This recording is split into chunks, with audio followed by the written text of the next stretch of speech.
This field.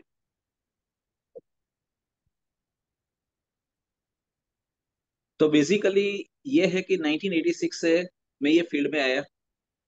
मेरी career की शुरुआत हुई थी that was as a medical representative, then I became first line manager, second line manager.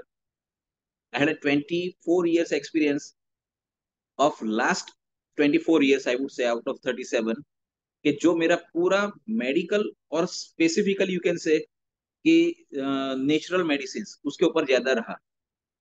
Since last 12 years मैं इसके साथ एक जिसको नेटवर्क मार्केटिंग बोलते हैं उसके साथ जुड़ा, लेकिन वहां पर भी मैंने जितना काम किया, सारी का सारा जो मैंने काम किया that is multinational companies.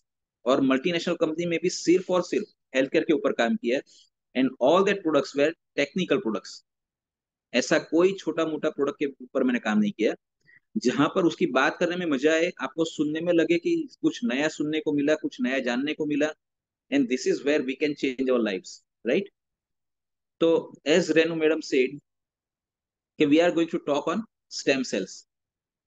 So we need to know what the stem cells are, why it is required, and how it can be of the use, how it is beneficial. तो सबसे पहले हम ये जानते हैं कि हमारा जो बॉडी बना है पूरा, वो सेल्स का बना हुआ है, right? Each and every part of your body is because of your cells. हजारों लाखों नहीं, millions billions and trillions of cells are there. लेकिन ये जितने भी सेल्स है, are they alike? They are never. Different different type of cells. लेकिन अगर हमको इसको दो पार्ट में विभाजित करना है तो यू कैन से पहला जो हिस्सा हो गया दैट इज नॉर्मल सेल्स, या तो रेगुलेटर रेगुलर सेल्स। भी ये नॉर्मल या रेगुलर सेल्स है, वो ऐसे सेल्स है कि जो आपको सर से लेके पांव तक हर जगह पर यू कैन फाइंड देम, वो हर जगह पर मिलेंगे। ये ऐसे सेल है कि जो रोज हजारों और लाखों मरते हैं और नए पैदा भी हो जाते हैं, राइट? अभी ये जो हजारों लाखों सेल रोज मरते हैं और पैदा हो जाते हैं, दैट इज वाई हमारे अंदर कोई डिफिशियंसीज आती नहीं। लेकिन दूसरे जो सेल्स है वो ऐसे सेल्स है जिसको बोलते हैं स्पेशलाइज्ड सेल। अभी नाम से ही पता चलेगा कि there is something special about it, that is why it is specialized cell. What is so special, why they are specialized cell? In a word I would say कि हमारे बॉडी के जितने भी इंटरनल ऑर्गन्स है उसके लिए जो sales बने हैं वो स्पेशलाइज्ड सेल्स है, because they are meant to perform a specific function, a specialized function for a specialized organ. यानी जो अंग के लिए है उसी के अंदर मिलेंगे आपको ये सेल्स, और उसी के लिए काम कर पाएंगे, उसके अलावा कहीं और आपको ये मिलेंगे नहीं। For instance you can say cardiac cells तो हमारे हार्ट के लिए बने हैं। कार्डियक सेल्स जो हमारे स्पेशलाइज सेल्स है वो आपको सिर्फ और सिर्फ हार्ट में पाए जाएंगे, कहीं और ये नहीं मिलेंगे आपको। In any other part of your body will not find cardiac cells, right? अभी इसका काम क्या है? It becomes contraction and relaxation. यानी हमारे बॉडी के अंदर जो पंपिंग होता है हार्ट का, तो ये बिकॉज ऑफ कार्डियक सेल्स है। वो वहीं पर पाए जाएंगे, उसी के लिए काम करेंगे, और उसी की वजह से हमारे सर्कुलेटरी सिस्टम के अंदर ब्लड फ्लो करेगा। क्योंकि हमारे ब्लड के each and every organ, each and every cell will require blood. Blood and oxygen नहीं है तो सेल जिंदा नहीं रह पाते, राइट? अभी ऐसा ही दूसरा स्पेशलाइज सेल की हम बात करें तो होती है नेफ्रॉन्स। जो हमारी किडनीज होती है उसके जो स्पेशलाइज सेल्स है दे आर नेफ्रॉन्स। अभी नेफ्रॉन्स हमने पहले भी चौथी पांचवी कक्षा में पढ़ा है कि एक छन्नी के शेप के होते हैं, राइट? हमारे ब्लड के अंदर से जितनी भी इंप्योरिटीज है, टॉक्सिन्स है, उसको निकाल के बाहर करना थ्रू यूरिन, ये उसका काम है। And remaining purified blood will be again sent to the system. तो ये काम है नेफ्रॉन्स का। And nephrons will find only and only in kidneys. ये आपको हार्ट, लंग, लीवर और कहीं नहीं मिलेंगे, राइट? लाइक हिपेटिक सेल्स हमारे लीवर के लिए बने हैं। पल्मोनेटरी सेल्स है जो हमारे फेफड़ों के लिए बने हैं। न्यूरॉन्स है जो हमारे ब्रेन के लिए बने हैं। एक बहुत ज्यादा कॉमन जो प्रॉब्लम है हमारा सबका, डायबिटीज। तो वो जो स्पेशलाइज सेल होते हैं उसके, they are known as a beta cells. तो वो बीटा सेल्स आपको सिर्फ और सिर्फ पेनक्रियास के अंदर पाए जाएंगे। And it can work for pancreas. वो काम क्या करेंगे? इंसुलिन पैदा करके सिक्रेट करने का काम करेंगे, दैट्स ऑल।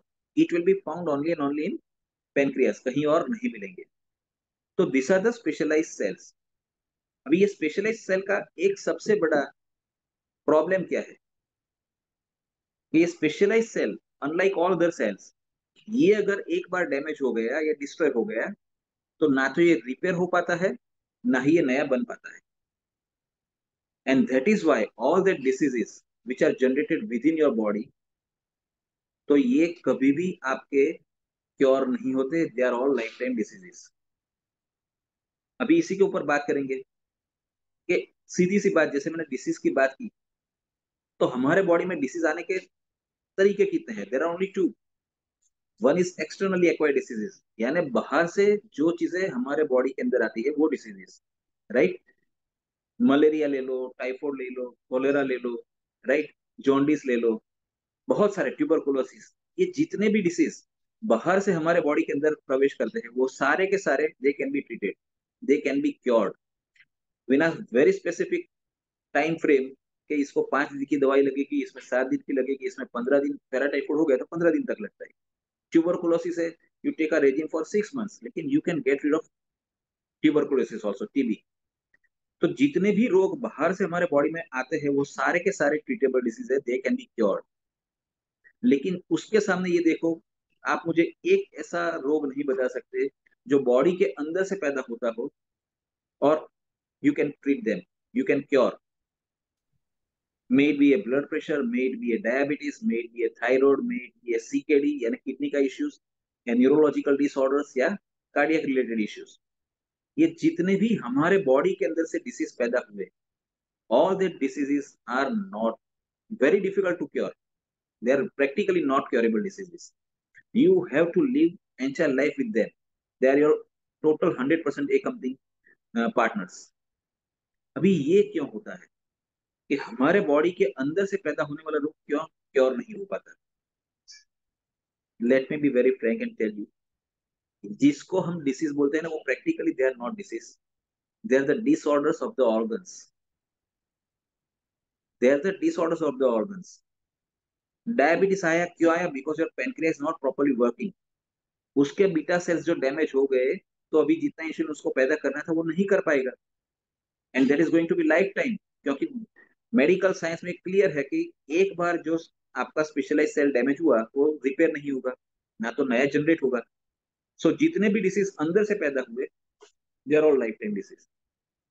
किसी के नेफ्रॉन्स डैमेज हो गए, सीकेडे के प्रॉब्लम शुरू हो गए, किडनी के डायलिसिस शुरू हो गए, सीरम क्रिएटिनिन बढ़ने लगा, यूरिक एसिड बढ़ने लगा, बहुत सारी चीजें होती है। तो ये नेफ्रॉन्स के डैमेज होने की वजह से हुई। Nephrons are the specialise cell, ये डैमेज हो गया, सीधी सी बात है, डॉक्टर नोस कि नया नहीं बनेगा, ये रिपेयर नहीं होगा, ऑर्गन रिपेयर नहीं होगा, तो whatever disease they call is suppose to be your life time companion, they are going to persist since they are last breath, उसके पहले ये नहीं जाएगा।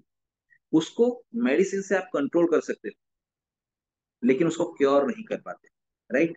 सो ऐसे बहुत सारे जितने भी डिसीज अंदर से पैदा हुए, नहीं सबकी ये दिक्कत है कि they are non curable diseases. You can simply take care, you can control, but you can not cure. अभी बाहर से आए रोगों को तो हम मिटा सकते हैं, अंदर के रोगों को नहीं मिटा सकते। सिंपल सी चीज एक सामने आई कि बिकॉज ऑफ स्पेशलाइज सेल ये जो पैदा हुए, यानी किसी भी ऑर्गन का फंक्शन जो डैमेज, खराब हुआ, राइट? तो उसको नॉर्मलाइज अगर करना है, तो ये नॉर्मलाइज करने के लिए हमको नया स्पेशलाइज सेल बनाना पड़ेगा, तब जाकर के वो ऑर्गन रिपेयर होगा। जब वो ऑर्गन रिपेयर होगा तो नॉर्मल फंक्शनिंग में आ जाएगा। तो जिसको हम बोलते हैं डिसऑर्डर, जिसको हम बताते हैं डिसीज, वो चला जाएगा। तो सबसे पहले हमारे लिए जरूरी क्या है कि वो ऑर्गन को रिपेयर करना, और उसके लिए हमको चाहिए specialise cell, because that is a deficit, that is a damage और अ डिस्ट्रॉइड वन, राइट? तो नया स्पेशलाइज सेल पैदा करेंगे तो कहां से करेंगे? There is only one option, और कोई रास्ता नहीं है, and that is stem cell therapy. Only and only stem cell therapy can give rise to a specialized cell. They can regenerate and they can repair. इसके अलावा कोई चारा नहीं है. There is no other medicines that can give rise to a specialized cell. None of the therapy can, except specialized cell पैदा करना है तो stem cell. Now let us know what is this stem cell. Stem cells are the mother cells. each and everybody of us do have that mother cells in our body. We do have stem cells. हमारे पास अगर हमारे organs है तो obvious है कि stem cell है, उसी की वजह से ये बने थे, otherwise it was not practically possible. इसके ऊपर अगर मैं थोड़ी सी बात करूंगा तो मैं आपको ये बताऊंगा कि let us understand how all this organs are being developed in our body at the time of conceivement. Pregnancy के उसमें क्या होता है कि एक शुक्राणु और एक अंडबीज, right, sperm and ova that fuse, and on that fusion एक सेल पैदा होता है that is known as a zygote. First cell that zygote, ये जो जाइगोट है वो आप खुद होते हो, ये जाइगोट में से ही आप तैयार होते हो, राइट। तो दैट फर्स्ट सेल जाइगोट, ये जो जाइगोट है, Yes. I am audible? या, थैंक Yes. यू। या, सो जो ये फर्स्ट सेल है जाइगोट, तो ये जाइगोट जो है उसका शुरुआत होता है मल्टीप्लिकेशन। एक में से दो सेल बनेंगे, दो में से चार बनेंगे, चार में से आठ, आठ में से 16, ऐसे ऐसे करते हैं it goes in thousands and lakhs of cells. अभी मान लो कि पहले 15 दिन, 20 दिन, एक महीने के अंदर वहां पर समवेयर अराउंड 12-15 लाख सेल बन गए मल्टीप्लीकेशन होते होते। ये जो 15 लाख सेल पैदा हुए ना, वो 15 लाख सेल में वो कैपेसिटी नहीं है, बट ये 15 लाख में से कोई 100, 150, 200 ऐसे सेल्स है जिसके अंदर वो कैपेसिटी है कि they can get transform in a specialised cell. और ऐसे जो सेल है they are called mother cell. Mother cell के अंदर ही वो ताकत है कि वो खुद को ट्रांसफॉर्म करके किसी भी स्पेशलाइज सेल में कन्वर्ट कर लेता है अपने आप को, बराबर। अभी मान लो कि एक मदर सेल है, उसमें से फर्स्ट कार्डियक सेल ट्रांसफॉर्म होके बन गया। ये फर्स्ट कार्डियक सेल जो बना, ऑब्वियसली कि उसका भी मल्टीप्लिकेशन ऑफ सेल बनेगा, डिवीजन होगा, राइट। और जैसे जैसे इसका डिवीजन बनेगा तो मल्टीपल सेल्स बन करके, कार्डियक सेल बन करके it will give rise to heart. मान लो कि कोई एक सेल नेफ्रॉन में हो गया तो वो आगे जाके किडनी तैयार करेगा। कोई ऑप्टिक सेल में कन्वर्ट हो गया तो वो आपकी आंखों के लिए काम आएंगे बनाने में, राइट। कोई ऑप्टिक सेल है तो कान के लिए काम करेंगे, डर्मल सेल है तो स्किन के लिए काम करेंगे, हिपेटिक सेल्स है आपकी लिवर के लिए, फेफड़ों के लिए आपके, ऑल दिस सेल्स। कहने का मतलब कि जितने भी सेल हमारे बॉडी के अंदर स्पेशलाइज सेल में कन्वर्ट होते हैं, वो उसके हिसाब से ऑर्गन्स को तैयार करते हैं, राइट। पेनक्रिटिक सेल्स बन गए, बीटा सेल्स, तो पेनक्रियास तैयार करेंगे आपके लिए। तो कहने का मतलब कि ये जो शुरुआती सेल्स बहुत थोड़े, आउट ऑफ 15 लैक्स, वो जो 150-200 सेल थे वो मदर सेल, जो खुद को ट्रांसफॉर्म करके स्पेशलाइज सेल में कन्वर्ट कर लेते हैं, उनको बोलते हैं स्टेम सेल्स।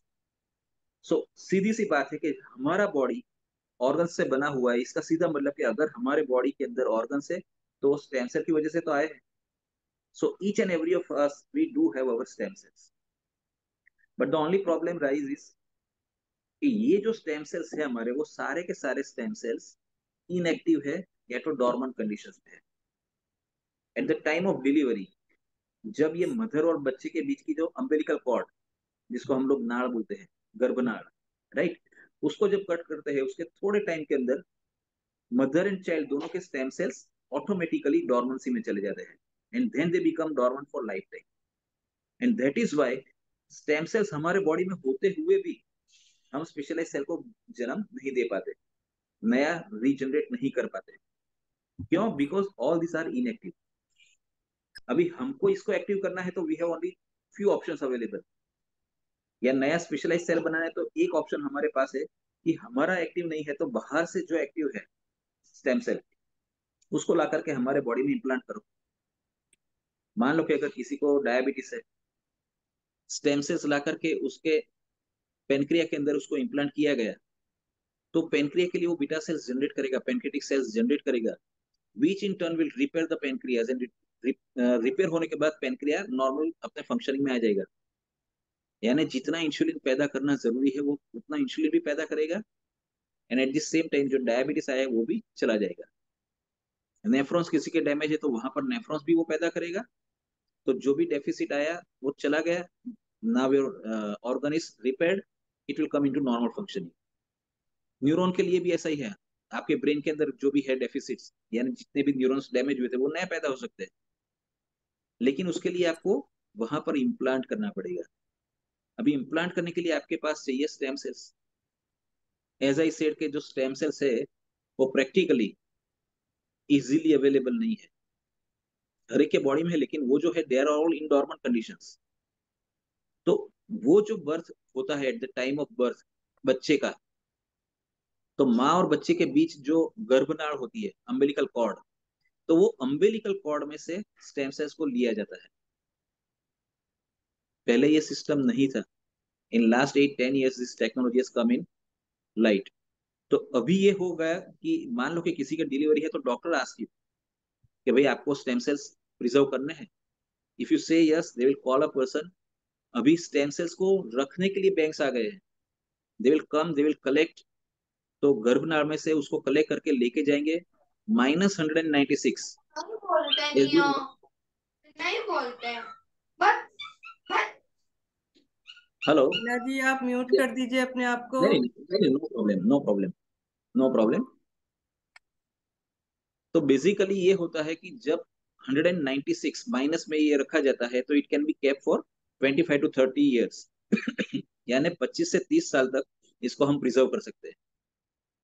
जब कभी भी वो फैमिली में जिस बच्चे का ये स्टेम सेल्स हमने प्रिजर्व किया, उसके पेरेंट्स को, उसके ग्रैंड पेरेंट्स को, उसके खुद के जो सिबलिंग्स है उनको, या उनके खुद के बच्चों को, मान लो कि ऐसा कोई बीमारी आया which is normally not treatable, incurable diseases, तो वहां पर उनके वो स्टेम सेल्स जो प्रिजर्व किए उसको वापस बुला करके उसको, आप बोल सकते हो कि कल्चर एंड कल्टीवेट करके, जिस ऑर्गन के लिए बनाना है उसके लिए तैयार करके वो ऑर्गन के अंदर इम्प्लांट किया जा सकता है।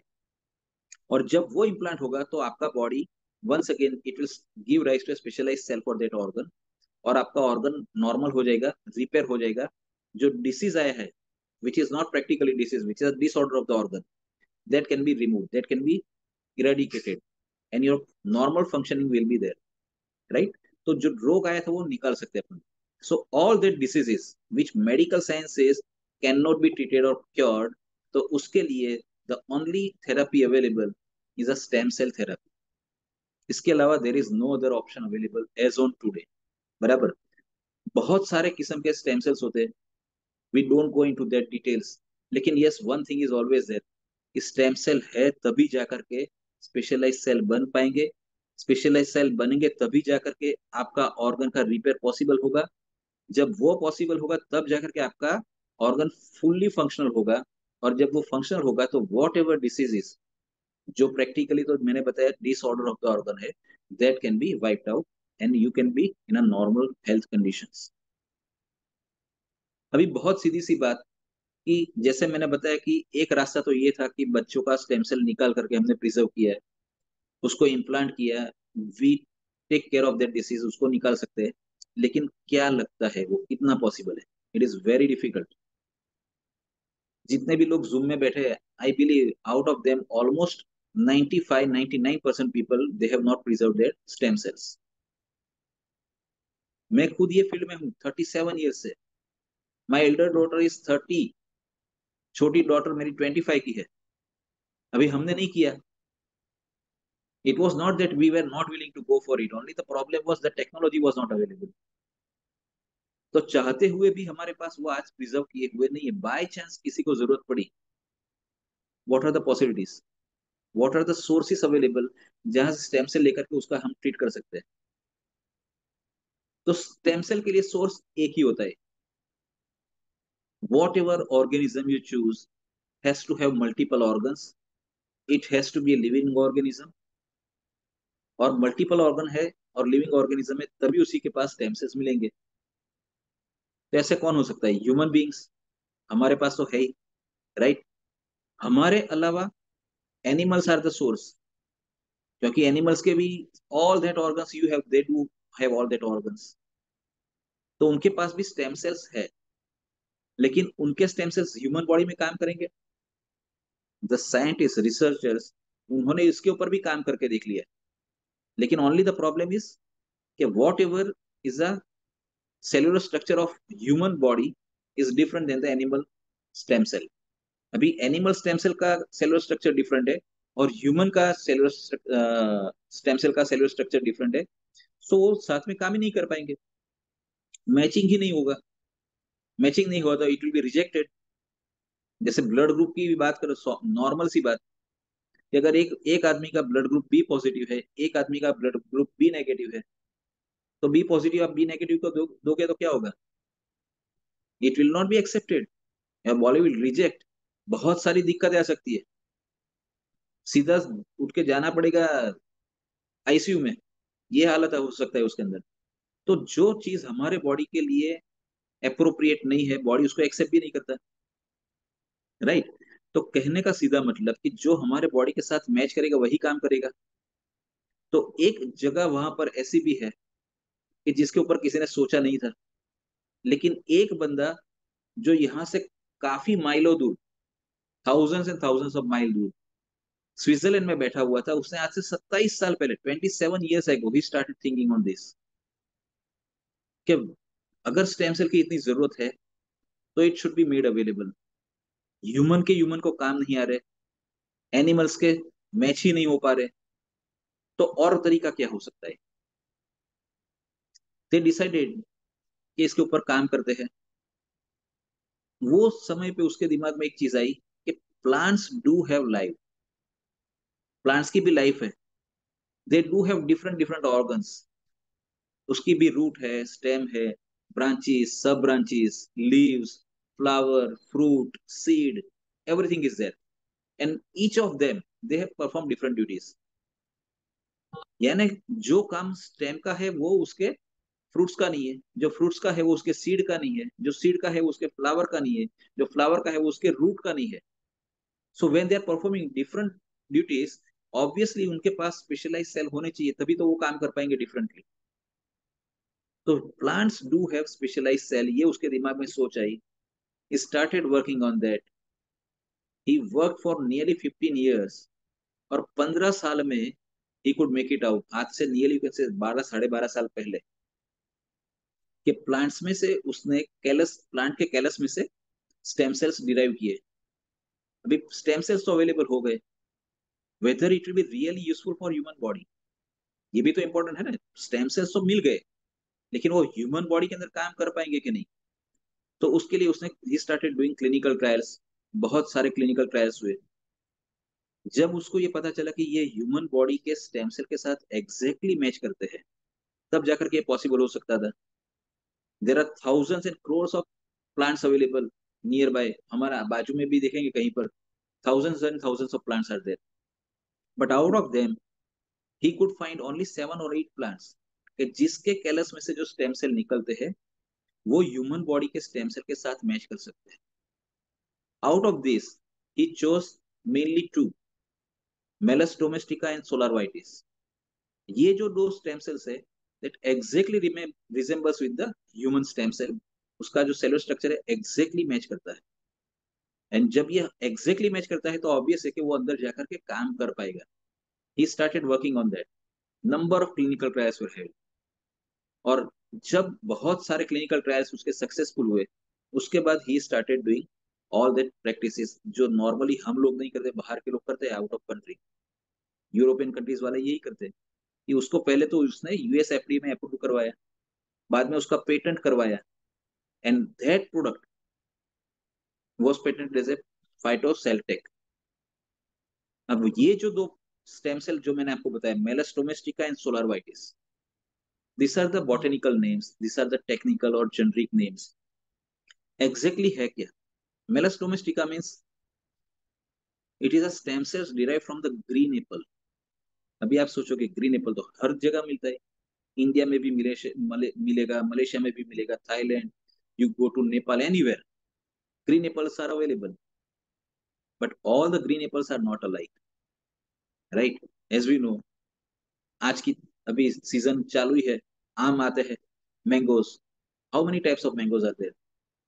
तोतापुरी, राजापुरी, आपकी लंगड़ा, आपकी Hapus, more than 200 types. So this are the different species, like that green apple के भी बहुत सारे, more than 58 species are there, and out of them Malus domestica, that is a species which is a rare species and it is available only and only in Switzerland। उसके अंदर से जो stem cells निकलते हैं वो exactly resemble करते हैं, right. It is useful, उसके ऊपर क्लिनिकल ट्रायल्स हुए। भाई ये Malus domestica why it is different. जैसे स्टेम सेल्स की बात तो छोड़ो, पहले अपन बात करेंगे कि ये अपना सेब, एप्पल, अगर हम कहीं से एक एप्पल ला करके मेज पे रख दे और मान लो कि 4 दिन के लिए हमने उसको हटाया नहीं, तो क्या होगा? वो सड़ना शुरू हो जाएगा, रिंकल्स आने उसके ऊपर शुरू हो जाएंगे, दबना शुरू हो जाएगा, यानी रोटन होना शुरू हो जाएगा वो। या सीधी सी बात है कि एक फ्रेश एप्पल को भी आपने काट के प्लेट में उसके 4 टुकड़े करके छोड़ दिए, you'll find that within half an hour or hour it will start getting black, brownish and black, oxidation शुरू हो जाएगा उसके ऊपर। अभी ये नॉर्मल सेल की सेब की बात हुई, उसके सामने अगर ये मेलस डोमेस्टिका है, ग्रीन एप्पल लेकिन मेलस डोमेस्टिका, तो उसको अगर पेड़ से तोड़ के हमने मेज पे छोड़ दिया और इसको मान लो कि 1.5 महीने तक हटाया नहीं,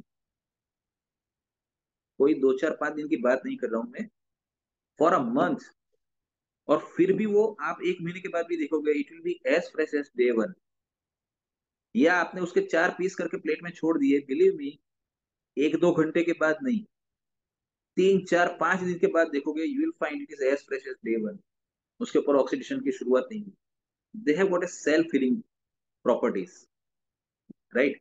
सोलर वाइटिस, ये जो सेकंड जो मैंने आपको बताए स्टेम सेल्स, सोलर वाइटिस क्या है? They are burgundy black grapes. ये भी हर जगह पर मिलती है, एवरीवेयर यू फाइंड इट। लेकिन ये जो सोलर वाइटिस है, once again it is a rare species, again available in Switzerland. तो ये जो दो स्पीसीज है उसके कैलस में से डेवलप किया है। उसके बाद वो प्रोडक्ट जो है, जैसे मैंने बताया, उसको पेटेंट करवाया, यूएस एफडीए करवाया। Now that ingredients from Switzerland is being brought to Malaysia. वहां पर नैनो टेक्नोलॉजी का यूज करके उसके अंदर few other ingredients they have added, blending करके नैनो टेक्नोलॉजी की मदद से उसको पाउडर फॉर्म में लाए, एंड वो जो पाउडर आता है उसका सैचेट बन गया। Now that sachet from Malaysia we bring down to India, और इंडिया में ला करके हम ये प्रोडक्ट को यहाँ पर, ऐसे जैसे भी जितने भी पेशेंट्स हैं जिसको वो सारे डिसीज हो गए जो डॉक्टर ने बोल दिया कि ये कवर नहीं हो सकता है, that can not be cured, there is no option, तो वहां पर हम वो प्रोडक्ट देते हैं। और पिछले 8 साल से I am working on this product and we have taken number of results, we have created thousands and thousands of testimonies। अभी ये जो प्रोडक्ट मैंने आपको बताया कि स्टेम सेल है, ऐसा है तैसा है, जैसे स्टेम सेल सुनने में थोड़ा डिफरेंट है, तो ये जो प्रोडक्ट बना ना उसको लेने का तरीका भी थोड़ा डिफरेंट है। प्रणव जी, डिस्टर्ब करूंगी। बोलिए बोलिए। ये अभी ये हमारा सेशन खत्म हो जाएगा, सेम आईडी में हम वापस से रिजॉइन कर लेंगे। नहीं मैडम, अच्छा। क्योंकि अभी ऑलरेडी मेरे पौने पौने 10 बजे मेरा दूसरा जूम है, so it won't be possible. Only the thing, हाँ, नेक्स्ट टाइम दोबारा 2 दिन के बाद we can keep, there is no issue, okay, right. ठीक है। हाँ, तो कहने का मतलब कि ये लेना कैसे है वो मैं बता देता हूँ। It is to be taken under your tongue, जीभ के नीचे छोड़ना है, जिसको बोलते हैं सब लिंगल एप्लीकेशन। और जीभ के नीचे इसलिए छोड़ना है कि जीभ के नीचे आपकी, below the tongue, 1600 plus blood capillaries openings are there. वहां पर जब ये छोड़ेंगे पाउडर को, it will be taken to the blood capillaries, it will be directly go to your system. वो सिस्टम एक एप्लीकेशन हो गया, and blood reaches each and every part of your body, हर ऑर्गन तक पहुंच रहा है, राइट। जहां पर भी हमारे बॉडी की एक खासियत है कि जहां पर भी डेफिसिट है ना, इट विल बी एब्सॉर्ब। जहां पर कोई चीज ज्यादा है, जरूरी नहीं उसको धकेल के बाहर निकलनी है, जिसको बोलते हैं एक्सक्रीशन। तो हमारे बॉडी में जहां पर भी स्टेम सेल्स की कमी है, स्पेशलाइज सेल्स की कमी है, वहां से जब ये प्रोडक्ट पास होगा, it will be absorb, it will get fuse to the human stem cell which is already available in our body. और उसको जाकर के ये जो फ्यूजन है, तो ये हमारे एक्टिवेटेड स्टेम सेल्स जो हमने दिए, वो एक्टिवेट करना शुरू करेंगे न्यूक्लियस को, जो ह्यूमन बॉडी का है, इलेक्ट्रोमैग्नेटिक वाइब्रेशन से इसको एक्टिव करता है। जब ये एक्टिव हो जाएंगे अपने, तो automatically it is in a position to give rise to specialise cell, और स्पेशलाइज सेल बन जाएगा हमारा खुद का। तो ऑब्वियस है कि वॉट एवर डिसीज और the disorder of the organ is that will be repaired and it can be eradicated. तो this is all about stem cells कि ये हमारे बॉडी में काम करेंगे तो कैसे करेंगे। अभी ये जो प्रोडक्ट है उसके ऊपर डिस्कशन करना है तो we can have another session afterwards, not today at least, right? Vivek ji का एक क्वेश्चन है, खाली उनका हाँ आंसर जी, दे दीजिएगा। Sure sure sure, why not. Vivek ji, इनका। You need to unmute them. अच्छा, मैं क्वेश्चन कर लेती हूँ। उनका है कि regarding tumour formation and except हाँ, ortho related issue, what are the results? I didn't get you ma'am, once again can तो यू रीड खाली अगेन? ऑर्थो से, ऑर्थो और ट्यूबर फॉर्मेशन जो हो रहा है उससे अलग और कहाँ पर इसका इलाज हो जा रहा है, उनका वो पूछना है। नहीं, इसका इलाज ईच एंड एवरी ऑर्गन, जहां पर भी बॉडी के अंदर का कोई भी ऑर्गन, उसकी स्पेशलाइज सेल के अंदर कोई भी डैमेजेस आए या वो डिस्ट्रॉय हुए, और उसकी वजह से जो भी, मान लो कि किसी को थायराइड हो गया,